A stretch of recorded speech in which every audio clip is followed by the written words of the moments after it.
we'd like to say thank you to John Carlson, the owner of the Grizzly Peak owner, who owns a few of these restaurants, who's our main sponsor for hosting us this evening. He's been a great sponsor over the last couple of years. So this evening, to have all of you here and to celebrate this phenomenal race that we've had over 40 years, and we have some of the people who have started this race, and to keep it going all these years, it's a true labor of love. We are celebrating the 40th anniversary of the Dexter and Arbor Run with a couple of guys who started the whole thing. Elmo Morales, how you doing? I'm doing great, thank you. And Dave Peel. Doing well. And Dave, you get the recognition as being the race director the very first year. Yeah, that's right. The race was born in our living room.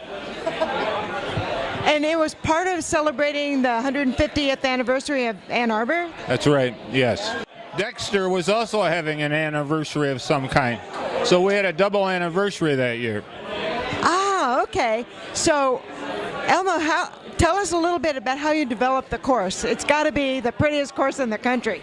Well, it was obviously the prettiest course in the world, but I think Dave had the inspiration of being from Dexter to Ann Arbor, around the bridge and around the river. It was a really beautiful course, and it was a simple course. It didn't have a lot of traffic. The reason it was a 15-mile run was because we originally wanted to have a marathon, and everybody shot me down in my living room on having a marathon. And I said, well, I remember that day. I said, well, how about 15 miles like the Charleston distance run? And nobody objected. So that's how it got to be 15 miles. Okay. But it fits too because of the 50 years, so 1 mile for every 10 years. Yeah, that's true. It all fit in nice, but we didn't plan it that way. And you had a 7K, also 7 mile? Second year we had that. It was actually 7 miles. It started at Foster Bridge and it wound up at Huron High School. Yeah, and we also had a 1 mile. And poor 1 milers got there even before the timers got there. Where did the race finish the first year? At the police station, downtown. Okay. Yeah. Oh, downtown. Okay. Right downtown. And it was one of my favorite moments was that Karen McKeechee was ahead of me.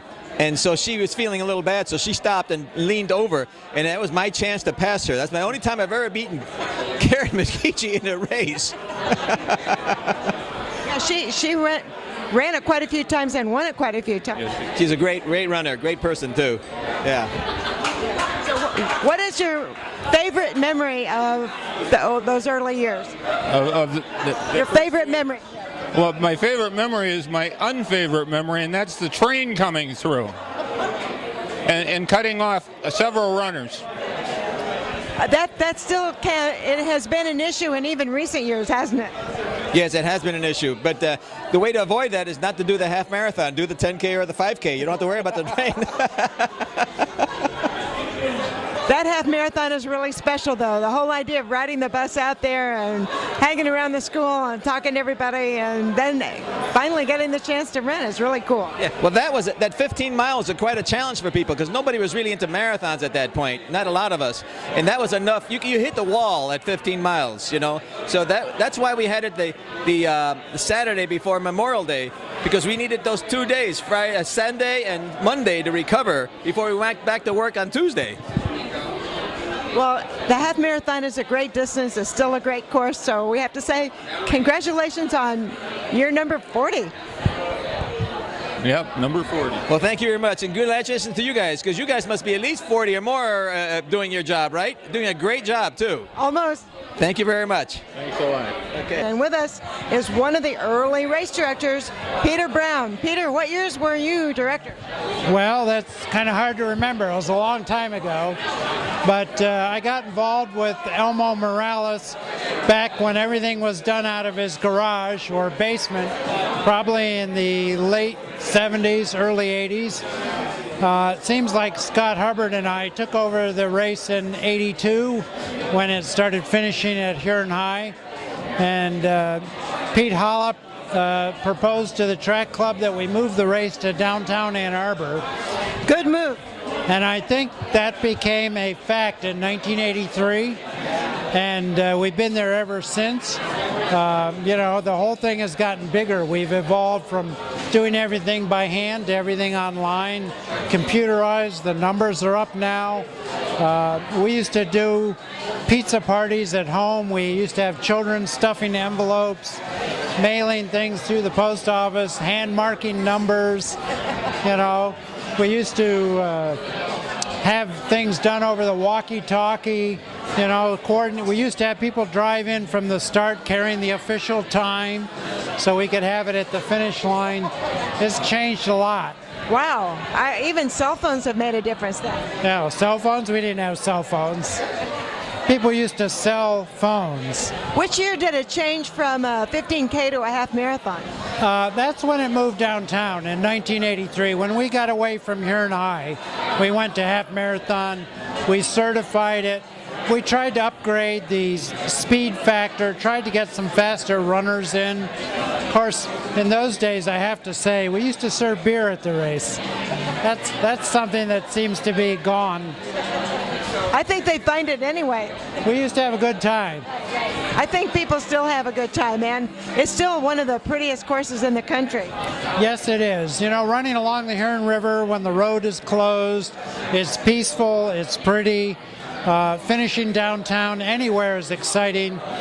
And I have to say, of all the Michigan races, I've always had a special fondness for it. I'm sure that everybody has their hometown favorites, but we feel pretty good about it. Well, it's a favorite of ours, too. We consider it one of Michigan's classic races. Well, we remember, you know, when the Michigan Runner was first starting, and it was a little paper, and, you know, it was a big deal to get a mention in the paper, and, you know, we'd get phone calls at home, people wanting to run the race. I'll tell you, I've had a lot of, you know, special requests as a race director. One of the ones that I always remember is a woman called a couple days before the race and said she couldn't run. Could she still pick up her number and t-shirt? And I said, well, why? And she said, well, I was training in Dexter and I got bit by a rattlesnake and I can't run. So I kind of waved things and said, sure, okay, you got me. I haven't ever heard that one. I hope not. Yeah, well, I think she did. There are some rattlesnakes in Michigan. That's quite a story. Well, Peter, congratulations on just a great race, and thanks for your role in it. Well, thanks for being here, and thanks for a wonderful evening. And hello out there. We're here at the finish line of the 40th Dexter and Arbor Run with one of the early race directors, Scott Hubbard. Scott, you've been involved with this race as a race director and a bunch of other things. Tell us why it finishes in downtown Ann Arbor. I was director from 1980 to 1983. Basically the winter of 1981, a suggestion by a friend of mine, Pete Hallop, to return the race to this downtown area to finish. It finished down here in the first year, about a block from here. That sounded like a great idea, so I took it to the Ann Arbor Track Club board, and we talked it over, and one thing led to another pretty quickly, and so then it returned back here to the downtown area in 1982. So it's been here now for, this is the 32nd year. Well, it's made a big difference having it downtown, isn't it? I think the overall ambiance makes a difference. Yeah, finishing it here in High wasn't so bad, but the ambiance of a downtown finish at any major road race is always cool. Plus, you've also got that really cool hill as people come up toward the finish line. Well, the old course had a lot of cool hills too, but none that had a finishing grind like this. Interestingly enough, just one block to the east is a grade that's even steeper, and the runners would hate even more. What's your most dramatic memory of being race director? Well, I actually ran in 3 of the 4 I directed. There's a bit of interest for you. Most dramatic, nothing really very dramatic. You cross all your T's, dot all your I's as a director to make things go well. You delegate well. You have all the right people doing all the right things. We had a lot of nice things happen with the pottery awards and certifying the course and shutting Huron River Drive down and things like that. But to answer your question more directly, the most awful thing I guess we'd say that's ever happened to me here Dramatic would be in 1995 at the very end of the race when I was helping time it that year. A truck was coming through that had been hauling equipment from the race. It caught a guide wire that was stretched between scaffolding out here in the road. It caught it, and as it started to slowly move forward, I saw the scaffolding in the middle of the road start to tip my way, and I looked up and there were two people on it. Dave Armstrong, the old announcer, and his wife. So without really, I had about 1/10 of a second to think. I stepped forward really quickly, hoping that maybe I could stop it from tipping over. And I learned within about 2 seconds I was going to be very, very unsuccessful as I felt the weight of it. I turned and it just toppled over the top of me. Somehow it missed falling directly on me. And then within 5 seconds I heard a lot of yelling and screaming. And then I kind of crawled out from underneath and I saw blood dripping from the top of my head. I reached up, pulled my hand down, looked at it, said a real bad word, crawled off to the side, very near where we are right now, and just laid down. Long and short of it was, I ended up having about a 4-inch scar on the top of my head that something cut me that fell from the scaffolding all the way to my skull, and I was sewn up at the University Hospital. Linda Armstrong, unfortunately, fell backwards, caught the back of her head, and has developed and had head trauma. I think is still, unfortunately, troubled by it. So that was awful. Thank goodness I came out of it generally okay, and Linda's still with us. So that would be definitely dramatic. That's dramatic. That's quite dramatic, yes. And for so many years, it's been like sort of like the key opening event for a lot of people in the area to be involved with. Events like this just attract folks all on their own because of the, I guess we'll call it nowadays, the fun factor. And there's so many wonderful aspects of it, being surrounded by so many people, the beautiful, beautiful course along Huron River Drive, second to no other race in the state. And this race has so many wonderful things to say about it. Well, Scott, thanks for taking time out of this wonderful day to talk to us about the 40th Dexter and Arbor Run. And with us is Hal Wolf, who was race director for 4 or 5 years. 4 years, and an assistant race director for about 10 years before that. So, yeah, I started in the Renee Renas era, and I worked through the Lou Kidder era, and then I took over after Lou and ran it for 4 years myself until it wrung me out. And but yeah, that was some good years. I was 2007 through 2010, and they were all really good years. Challenging, but good. Well, you had some great kids runs those years. Oh yeah, we did. It was exciting every year. The most exciting thing about the first year was just getting done with it. Getting through it and just working through all the details that go into a big event. The second year was exciting because that was the year we had to move to Skyline High School for a year because of the road construction. So that was not expected, but that was sort of the highlight, was being in a different venue. First year that we didn't finish downtown for many, many years. Well, 1 year, didn't you have a storm and a tree was across the road? Well, yes. So that was actually 2 years. 2 of my 4 years. 2? No one else has had that honor of having a tree come down. So, yeah, we had to delay the start both those years, call people that had chainsaws at the ready and get the lumber moved, but it worked out.